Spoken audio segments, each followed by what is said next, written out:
The elevator doors slide open with a soft ding, revealing the gleaming marble floors of Morrison Tech's executive level. Sarah Chen adjusts her perfectly tailored blazer and steps out, her Louboutin heels clicking against the polished surface. At 34, she's built this company from a small startup in her garage to a Fortune 500 powerhouse, but lately something feels hollow about her success. Walking past the floor-to-ceiling windows overlooking downtown Seattle, Sarah pauses at her corner office door. The nameplate reads, Sarah Chen, CEO, in elegant gold lettering, but the reflection staring back at her looks tired, almost defeated. Her assistant Marcus rushes over with the morning reports, but Sarah barely glances at the numbers that once excited her. "Schedule a board meeting for Thursday," she says absently, watching employees hurry past in the hallway below. They avoid eye contact, their faces blank and professional. When did her company become so cold? When did she become so disconnected from the people who made her dreams possible? That evening, as Sarah sits alone in her penthouse apartment overlooking Elliott Bay, an idea begins to form. She needs to know who her employees really are when they think no one important is watching. 3 days later, Sarah stands in the Morrison Tech supply closet, barely recognizing herself in the small mirror. Gone are the designer clothes and polished appearance. Instead, she wears a faded blue janitor's uniform, her hair pulled back in a simple ponytail, makeup-free face looking younger and more vulnerable than it has in years. The fake name tag reads, Maria Gonzalez. Her hands shake slightly as she grips the mop handle. This could destroy everything if anyone discovers her identity, but she needs answers. She needs to understand why employee satisfaction surveys keep declining despite record profits. The early morning shift begins at 5 a.m. and Sarah, now Maria, pushes her cleaning cart through the empty corridors. The building feels different at this hour, quieter, but somehow more alive. She starts on the 3rd floor, methodically cleaning offices and conference rooms, observing the personal touches employees add to their workspaces. Family photos, children's drawings, small plants struggling to survive under fluorescent lights. By 7 a.m. the building begins to stir. Sarah watches from behind her cart as employees arrive, coffee in hand, already looking stressed. Most walk past her as if she's invisible, which stings more than she expected. A few nod politely, but their eyes never quite meet hers. Then she sees him. David Martinez emerges from the stairwell on the 4th floor, slightly out of breath, carrying a worn leather briefcase and a thermos that's seen better days. He's probably in his early 40s, with kind eyes behind wire-rimmed glasses and a gentle smile that reaches his eyes. Unlike others, he stops when he sees her. "Good morning," he says warmly, and Sarah realizes he's actually looking at her, not through her. "I don't think we've met. I'm David from accounting." Sarah's heart races. This is her first real test. "Maria Shimaldi," she manages, surprised by how different her voice sounds without its usual confident authority. "I'm new to the night cleaning crew." "Well, welcome to Morrison Tech, Maria. I hope everyone's treating you well." David pauses, glancing at his watch. "You know, I always get here early to beat the rush. If you need anything, directions, or just someone to chat with during break, I'm usually in office 4B. As he walks away, Sarah stands frozen, mop in hand. In 5 years of running this company, no executive has ever spoken to her with such genuine warmth. The irony isn't lost on her that it took disguising herself as a janitor to experience real kindness in her own building. Over the following weeks, Sarah's double life becomes a delicate balancing act. By day, she's Maria, the janitor, invisible to most, but gradually building unexpected connections. By night, she reviews reports and makes decisions that affect thousands of employees, including the man who's begun to occupy her thoughts in ways that both comfort and terrify her. David keeps his promise about being available to chat. During her morning rounds, she finds herself lingering near his office, drawn to his genuine interest in her fabricated life story. He asks about her family, her previous jobs, her dreams. Sarah finds herself improvising details about Maria's struggles as a single mother, working multiple jobs to support her education goals. "You're different from other people here," David says one morning, looking up from his spreadsheets. "Most folks are so focused on climbing the corporate ladder, they forget to be human. But you actually listen when people talk." Sarah's chest tightens. If only he knew who he was really talking to. "What about you?" she asks, surprising herself with her boldness. "What keeps you here?"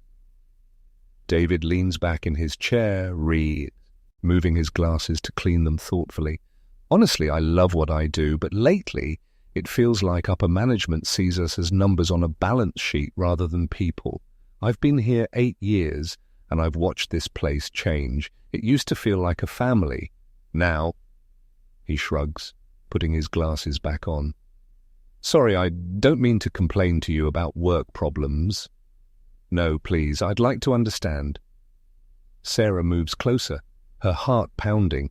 This is exactly the feedback she needed, but hearing it from David makes it personal in a way that cuts deep. There's this distance now between leadership and everyone else. Sarah Chen, our CEO, she's brilliant, built this company from nothing, but I don't think she realizes how disconnected she's become. Policies get handed down from on high without anyone asking how they affect real people's lives. Last month, they cut the childcare subsidy program to improve quarterly margins. Do you know how many single parents that hurt? Sarah feels the blood drain from her face. She remembers that decision. It was purely financial, made in a boardroom far removed from the human cost. That must have been hard for people.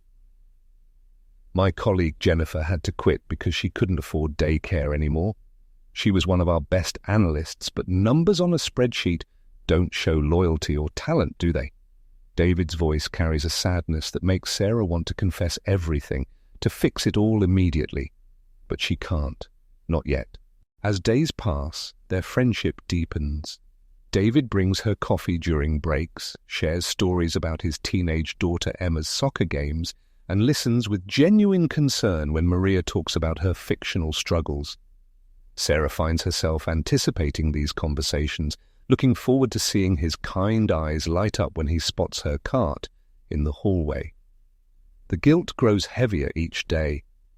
During board meetings, she can barely concentrate, David's words echoing in her mind. She begins implementing small changes, restoring the childcare program, improving break room facilities, mandating that all policy changes include impact assessments, but these feel like band-aids on a larger wound. One evening, as Sarah reviews employee files in her penthouse, she pulls David's personnel record. 8 years of excellent performance reviews, multiple commendations for teamwork and innovation, but his salary has barely kept pace with inflation. His address shows he lives in a modest apartment across town, a far cry from her luxury high-rise. She thinks about his worn briefcase, his thermos instead of expensive coffee shop drinks, the way he mentioned taking the bus to work to save on parking fees. Meanwhile, she's been worried about stock options and executive bonuses, while people like David, good, decent people who make her company run, struggle with basic expenses. The next morning, David isn't at his usual post. Sarah's anxiety spikes as she cleans around his empty office. When she finally asks another employee, she learns that Emma had an accident at soccer practice and is in the hospital. David used his last personal day to be with her, and now he's risking his job by staying home without pay. That night, Sarah stands in her office staring at the employee handbook she's never really read. The policy is clear. Unauthorized absence after exhausting personal days results in Mediate termination. She has the power to make an exception, but doing so as CEO would raise questions. As Maria, she's powerless to help the man who's shown her more genuine humanity than she's experienced in years. Her reflection in the dark window shows a woman caught between two worlds, the successful executive who built an empire and the person who remembers what it means to care about others. For the first time in years, Sarah cries. Not the controlled tears of a stressed CEO, but the raw emotion of someone who's realized she's lost herself in pursuit of success. She thinks about David's daughter Emma, lying in a hospital bed while her father chooses between his job and being there for her. She thinks about Jennifer, the analyst who quit because childcare became unaffordable.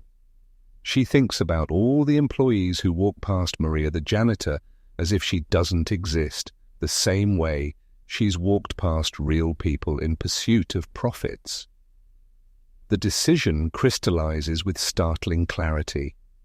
She can't continue living this double life, and she can't continue running a company that treats people as expendable resources. Tomorrow, she'll reveal the truth to David. Consequences be damned. But first, she needs to ensure his job is secure and his daughter gets the medical care she needs. The next morning, Sarah arrives at Morrison Tech before dawn, but not as Maria. She's herself again. Designer clothes, confident stride, CEO authority, but something fundamental has changed. Her first call is to David's supervisor, ensuring his absence is coded as family emergency leave with full pay. Her second call is to the company's insurance provider, expediting Emma's treatment approval. When David returns 2 days later, exhausted but relieved that Emma is recovering, he finds Sarah waiting in his office. His confusion is evident. Why would the CEO be sitting in his workspace? "Mr. Martinez, I believe we need to talk," Sarah says, her voice gentler than any CEO voice should be. David straightens, clearly expecting the worst. "Mum, I know I was absent without proper authorization, but my daughter is recovering well, I hope." Sarah stands, moving to his small window that overlooks the employee parking lot. "David, I have something to tell you that might sound impossible, but I need you to hear me out." She turns to face him, seeing his kind eyes filled with worry and confusion. "For the past month, I've been working here as Maria Gonzalez, part of the night cleaning crew." The silence stretches between them as David processes this revelation. Sarah watches his expression change from confusion to disbelief to a dawning understanding that makes her heart race. "You were Maria?" he whispers, sinking into his chair. "But why would you?" "How could you?" "Because I needed to understand what this company had become. And you, David, you showed me who I wanted to be again." 6 months later, Morrison Tech looks different. The employee satisfaction surveys show dramatic improvement, but more importantly, Sarah can feel the change in the halls. People make eye contact, smile genuinely, and treat each other with respect, from executives to maintenance staff. David accepted her offer to head the new Employee Relations Department, a position created specifically to bridge the gap between leadership and staff. Their relationship evolved from the friendship built on Maria's deception to something deeper and more honest, a partnership rooted in shared values and mutual respect. Sarah kept the janitor's uniform in her office closet, a reminder of the most important lesson she ever learned about leadership. Real success isn't measured in quarterly profits or stock prices, but in the dignity and happiness of the people who make those achievements possible.